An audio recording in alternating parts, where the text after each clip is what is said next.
Nous allons examiner quelques points grâce aux diapositives. Et bien entendu, c'est à la fois basé sur ce que nous avons appris précédemment et en même temps sur les choses que nous allons acquérir en plus.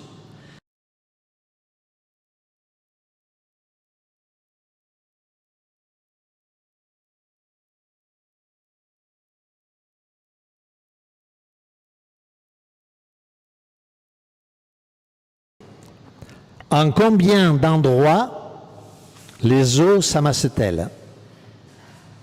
D'après ce texte, combien d'endroits les eaux s'amassent-elles? En un seul lieu. Oui, mais combien avons-nous d'océans? Pas mal, n'est-ce pas? Oui. Autre question. Et qu'apparaisse la Terre ou le continent? Est-ce que vous avez un S à continent ou à terre dans votre Bible? Oui, la terre. Hein? La terre. Là, il n'est pas question, dans ce verset, de la boule, n'est-ce pas? Il est question de la terre, c'est-à-dire, d'ailleurs en grec, c'est l'aride. Hein? Voilà, l'aride, le continent qui arrive. Il n'y a pas d'S. C'est bizarre. Les jeunes, est-ce que vous savez combien il y a de continents sur la Terre? Qui connaît le nombre de continents? On sait tout ça, n'est-ce pas? Allez, osez. Combien? Alors, Béatrice? 5 continents. Ben oui, mais ici, il y a écrit le continent. Que les eaux s'amassent en un seul endroit et que le continent apparaisse. Intéressant, n'est-ce pas? Parce qu'à l'origine, il y avait un seul continent, comme vous pouvez le voir sur cette photo.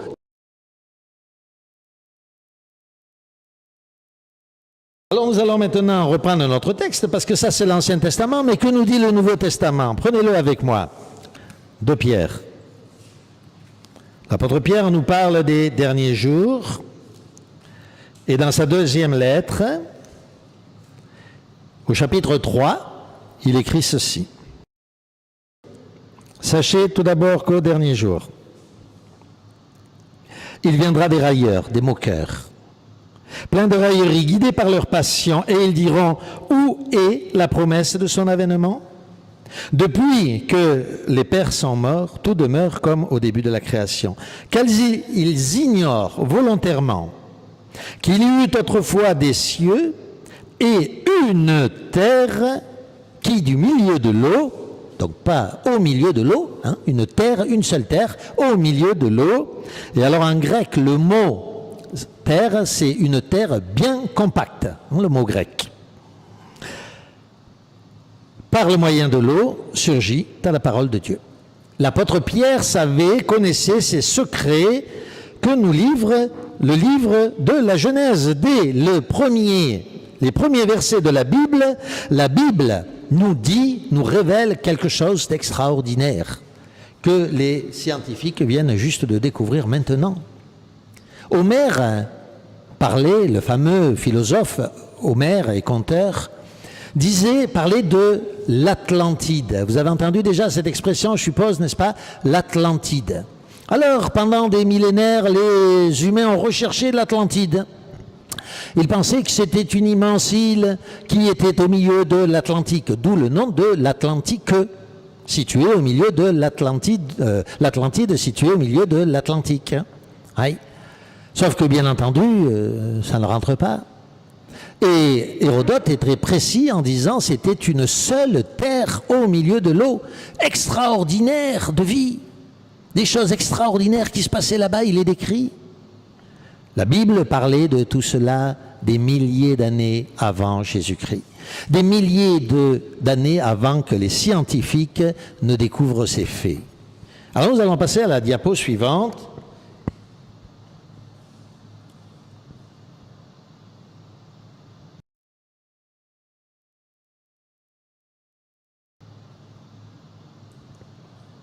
Voilà ce qui s'est passé au moment du déluge. Au moment du déluge, la pression de l'eau a brisé la terre. La terre, c'est comme un œuf. Sauf que dans les œufs, la vie est à l'intérieur et sur la terre, la vie est au-dessus. Mais c'est exactement fait pareil. Le noyau de la Terre, c'est du nickel. C'est une boule extrêmement lourde, et parce qu'elle est extrêmement lourde, elle tourne bien entendu très lentement, beaucoup plus lentement que la Terre qui tourne autour d'elle, produisant l'électricité statique de la Terre.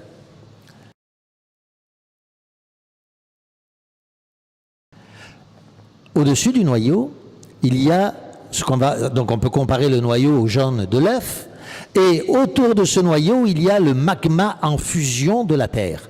C'est ce magma qui sort lorsqu'il y a des volcans ou des tremblements de terre ou autres. On peut le comparer au blanc de l'œuf.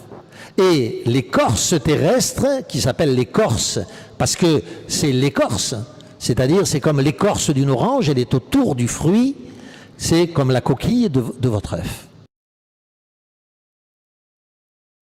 Cette coquille, par le poids de l'eau du déluge, s'est brisée, et nous allons le voir. Et du coup, les continents se sont séparés. L'œuf, la coquille de l'œuf n'est pas complètement cassé, comme lorsque vous faites vos courses, n'est-ce pas, et que vous ramenez un œuf et vous vous apercevez qu'il est brisé. C'est la même chose. Et donc, les continents se sont séparés. Mais ces continents peuvent être réunis. Et vous remarquez que quand on les réunit, cela ressemble à un puzzle. Alors vous savez ce que c'est un puzzle, n'est-ce pas? C'est un jeu pour les petits-enfants. On prend un dessin, on le découpe en petits morceaux et on dit à l'enfant, allez, il faut réunir maintenant les morceaux. Ça s'appelle un puzzle. Eh bien, vous voyez que la Terre ressemble à un puzzle et que quand on ramène les continents les uns contre les autres, eh bien, on a une seule Terre. C'est ce que les scientifiques appellent aujourd'hui... Comment? Qui le sait? Comment ça s'appelle? Alors le globe, c'est l'entièreté de la boule, n'est-ce pas, avec l'eau et tout, mais là, cette terre unique porte un nom, c'est pas l'Atlantide, c'est la Pangée. Très bien. Hein? Je ne sais pas qui a parlé, mais félicitations. Voilà, la Pangée, très bien. Ça s'appelle la Pangée, et donc vous trouverez ça dans toutes les encyclopédies du monde. On n'est pas en train de vous apprendre quelque chose de... C'est maintenant démontré depuis quelques années, depuis peu d'années, par les scientifiques. Donc voilà, nous avons ce puzzle qui réunit ici, vous donne une Terre unique et vous constatez déjà bien ronde.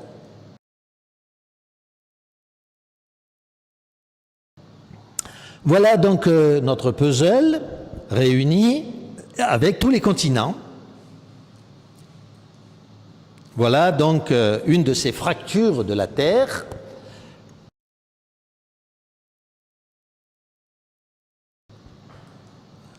Ici, la fameuse faille de Sant Andreas, en Californie. Et vous savez que ces fractures, bien entendu, comme elles cherchent à se réparer, et comme il y a le magma qui travaille dessous, le blanc de l'œuf en comparaison, automatiquement la Terre bouge, d'où les tremblements de terre. Nous allons voir cela en détail. Donc ici, c'est la faille de Sant Andreas que nous venons de montrer, donc qui se trouve en Amérique du Nord. Je vais essayer de vous la montrer avec la souris ici. Voilà, la photo précédente, c'était celle-là, là. Vous voyez, c'est bon? La fameuse faille de Sant Andreas. Mais regardez bien cette carte. Vous voyez qu'au milieu des océans, c'est une photo satellite, n'est-ce pas, là? Qui a été retouchée, mais c'est une photo satellite. Et donc, ce que vous voyez est vraiment ce qu'on voit depuis le satellite. Ici, vous voyez qu'il y a une immense faille. Elle descend à plus de 13 000 mètres de profondeur, c'est-à-dire 13 kilomètres.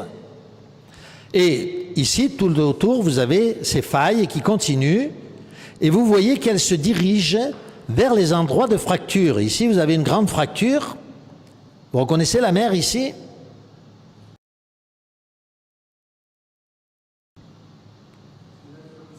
La mer Rouge, non, là, celle-là, là, ici, là, à ma souris, là. Hein?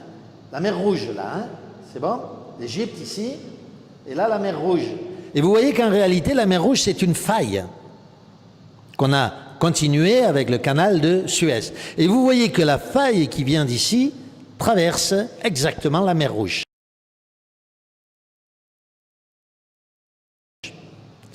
Les failles, en fait, sont aussi bien dans l'eau que sur la terre. L'œuf, la coquille de l'œuf est brisée. Et on peut descendre, les failles vont de 8000 à 13 000 mètres de profondeur, ce que l'on appelle les abysses. Ici, vous avez les failles avec les épicentres des tremblements de terre qui se sont déroulés entre 1963 et 1998. Chacun, c'est un tremblement de terre et une éruption volcanique. Et donc, regardez bien quelque chose d'autre de particulier.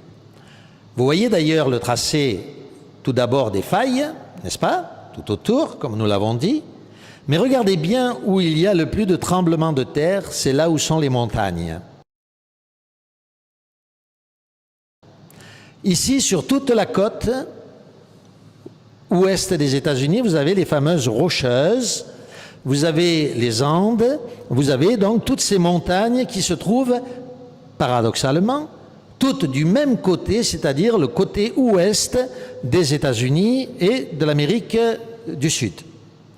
Ici, là, toute cette partie ici noire, ce sont les Alpes. Toutes les Alpes de l'Europe et les Pyrénées. Ici, là, en continuant ici, toute cette partie, vous l'avez reconnu, c'est l'Himalaya. Et puis ensuite, toute la chaîne des montagnes de l'Indonésie, n'est-ce pas?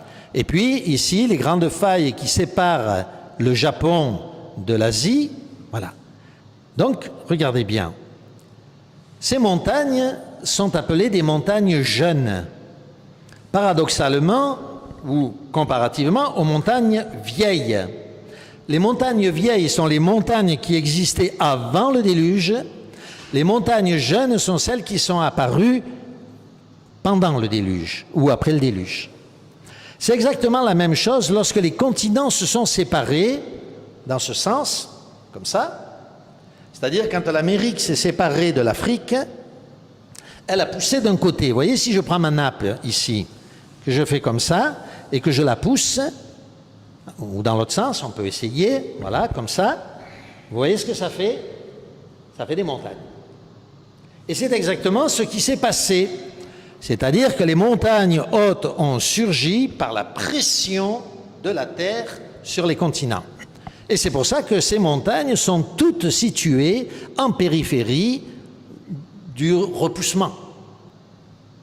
Alors vous vous dites, mais pourquoi il nous dit tout ça? Eh bien, l'objectif de vous dire tout cela, c'est de vous montrer que la Bible est un livre divin. Ce n'est pas un livre des hindous ou des bouddhistes. Ce n'est pas un livre écrit par des hommes. C'est un livre divin et nous allons vous le prouver par cette démonstration. Que votre foi ne soit plus celle du charbonnier, mais celle solide. C'est vrai, je l'ai vu, c'est comme ça, j'ai l'instruction nécessaire. Nous avons donc ici représenté la Pangée